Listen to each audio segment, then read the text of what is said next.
ሰላም ጤና ይስጥልን በመላው ዓለም የምትገኙ የተወደዳችሁ የሮሃ ቲቪ ተከታታዮች የካቲት 12 2018 ዓ.ም የምሽት ዜናዎችን ይዘንላችሁ ቀርበናል። አፋብን በሸዋና በጎንደር ቀጠናዎች ባደረጋቸው ውጊያዎች ድል ማስመዝገቡ ተገልጿል። ዝርዝር ያውደ ግንባር መረጃዎችን ይዘናል። የፈረንሳይ የዜና አገልግሎት ጋዜጠኛ ወደ ትግራይ ክልል እንዳይበር በብልጽግናው አገዛዝ ተከልክሏል። የብልጽግና አፈና ቀጥሏል። በኤልፋሽር በሱዳን ፈጥኖ ደራሽ ኃይል የተፈጸመው ጥቃት የዘር ማጥፋት ወንጀል የመለያ ምልክቶች እንዳሉት ተመድ አስታውቋል። ይሁድን በብልጽግናው ኃይል እንደሚደገፍ ይታወቃል። አሜሪካ ወሳኝ የተባሉ ዘመናዊ ጦር አውሮፕላኖቿን ወደ መካከለኛው ምስራቅ ማሰማራቷ ተገልጿል። ውድ አድማጭ ተመልካቾቻችን አብራችሁን ልትቆዩ ከፈቀዳችሁ እነዚህ መረጃዎች በዝርዝር የምናሰማችሁ ይሆናል። የሮሃ ቲቪ ወቅታዊና ሀቀኛ መረጃዎች እንዲደርሷችሁ ቻናሉን ሰብስክራይብ፣ ላይክ እና ሼር በማድረግ አሁኑኑ ቤተሰብ ይሁኑ።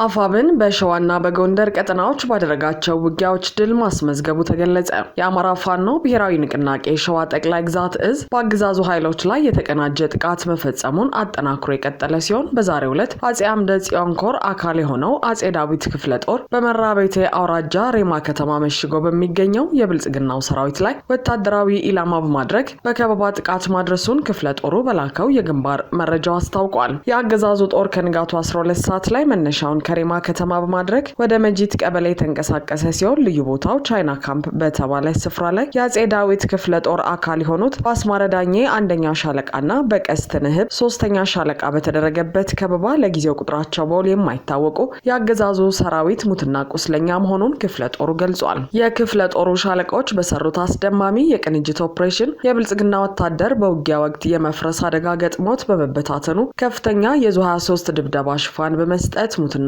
ቁስለኛውን ይዞ ሬማ ከተማ መግባቱን ኮሩ በመረጃው አረጋግጧል። ይህ በእንዲህ እንዳለ የአማራ ፋኖ ብሔራዊ ንቅናቄ ያወጣውን የምህረት አዋጅ ተከትሎ በርካታ ወታደሮች ጥሪውን ተቀብለው ወደ ፋኖ እየገቡ መሆኑ ተገልጿል። ሰሞኑን በርካታ የብልጽግና ወታደሮች የአፋብን ሸዋ ጠቅላይ ግዛት እዝ ስር ባሉ የክፍለ ጦር አሃዶች ከነሙሉ ትጥቃቸው እየገቡ ነው። በሌላ በኩል የአማራ ፋኖ ብሔራዊ ንቅናቄ አራተኛ ደጃዝማች ኮር የካቲት 10 2018 ዓ.ም ከቀኑ 12 ሰዓት አካባቢ በጠገዴ ወረዳ ማክሰኝት ቀበሌ ልዩ ቦታው ሸምበቆ ጎጥ ከጎንደር ወደ ዳንሻ ሲጓዝ በነበረ ኃይል ላይ የተከዜ ክፍለ ጦር ታድሎ ብርጌድና የኮሩ ተወርዋሪ ኃይል አካል የሆነው ጥቅም 30 ማይካድራ ብርጌድ በጥምረት በወሰዱት እርምጃ ከ3 በላይ ሲሞት 5 ቆስሏል። እንዲሁም የካቲት 11 2018 ዓ.ም አገዛዙ ከሶረቃ ተነስቶ ወደ ጎንደር በተሽከርካሪ ተጭኖ ሲጓዝ በደፈጣ በፋኖ ከፍተኛ እርምጃ ተወስዶበታል። ታድሎ ብርጌድና ጥቅም 30 ማይካድራ ብርጌድ በፈጸሙት የደፈጣ ውጊያ ከ7 በላይ የሞተ ሲሆን 8 ቁስለኞች አሸሬ ጤና ጣቢያ ገብተዋል። ዛሬ የካቲት 12 2018 ዓ.ም በመተማ ወረዳ ሸመለ ጋራ ቀበሌ በአዲስ ዓለምና በቁጥር 1 መካከል አገዛዙ ከመተማ ወደ ምድረገነት ሲጓዝ ከአርበኞች ክፍለ ጦር ከጣና ዋሴ ክፍለ ጦርና ጎቤ ክፍለ ጦር የተውጣጣ ኃይል እርምጃ ወስዶበታል። በዚህም ከጧቱ 2 ሰዓት የተጀመረው ውጊያ እስከ 9 ሰዓት መቆየቱ ተገልጿል። በፋኖ የደረሰበትን ምት መቋቋም ያቃተው የብልጽግና ጦር 223 አምጥቶ በአካባቢው ያሉ ተራሮችን ሲደበድብ ውሏል። የፈረንሳይ የዜና አገልግሎት ጋዜጠኛ ወደ ትግራይ ክልል እንዳይበር በብልጽግናው አገዛዝ ተከለከለ።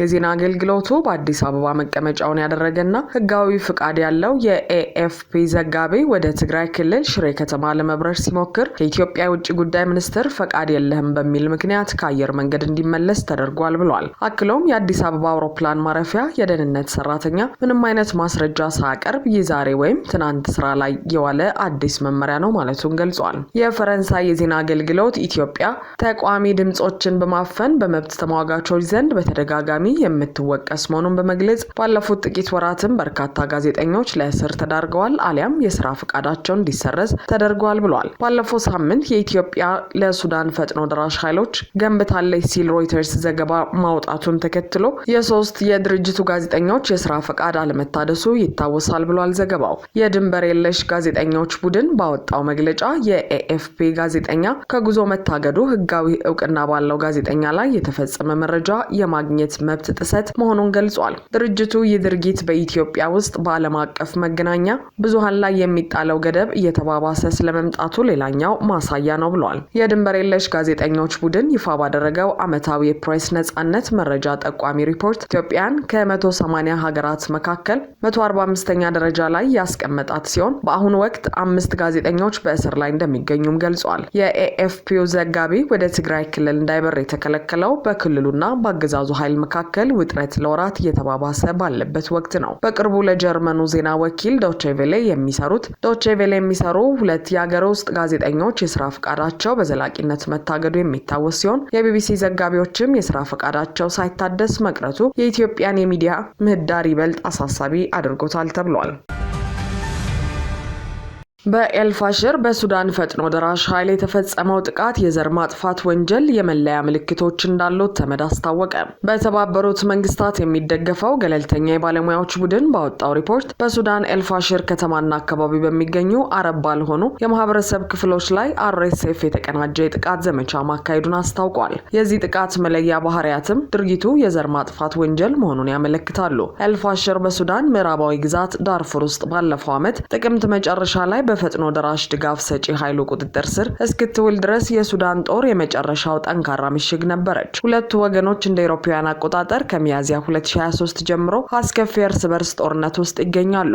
ተመድ ዛሬ ባወጣው አዲስ ሪፖርት በሱዳን ጉዳይ የተሰየመው ገለልተኛው ዓለም አቀፍ እውነት አጣሪ ልዑክ እንዳመለከተው የፈጥኖ ደራሽ ድጋፍ ሰጪ ኃይል ተዋጊዎች ለ18 ወራት በኤልፋሽር ላይ ከበባ ካደረጉ በኋላ ለተፈጸሙ ወንጀሎች ተጠያቂ ናቸው። በከበባው ወቅትም አረብ ያልሆኑ ማህበረሰቦችን በተለይም የዛጋዋና የፉር ማህበረሰቦችን በተክለ ቁመና ሙሉ ለሙሉ ለማጥፋት ታስበው የተዘጋጁ ሁኔታዎችን እንደተገበሩ ሪፖርቱ ይገልጻል። የልዑኩ ሰብሳቢ መሐመድ ቻንዴ ኦስማን የዘመቻው ስፋት ቅንጅትና በከፍተኛ አርኤስኤፍ አመራሮች የተሰጠው ይፋዊ ድጋፍ በኤልፋሽርና በአካባቢው የተፈጸሙት ወንጀሎች በጦርነት ወቅት በድንገት የተከሰቱ ከመጠን ያለፉ ድርጊቶች እንዳልሆኑ ያሳያሉ ብለዋል። አክለውም ድርጊቶቹ የዘር ማጥፋት ወንጀል መለያ ባህሪያትን የያዙ የታቀዱና የተደራጁ ዘመቻዎች አካል ነበሩ ሲሉ ገልጸውታል። በዘር ማጥፋት ወንጀል መከላከልና ቅጣት ስምምነት መሰረት የዘር ማጥፋት የሚባለው አንድን ብሔረሰባዊ፣ ዘር ወይም ሃይማኖታዊ ቡድንን በሙሉ ወይም በከፊል ለማጥፋት በማሰብ የሚፈጸሙ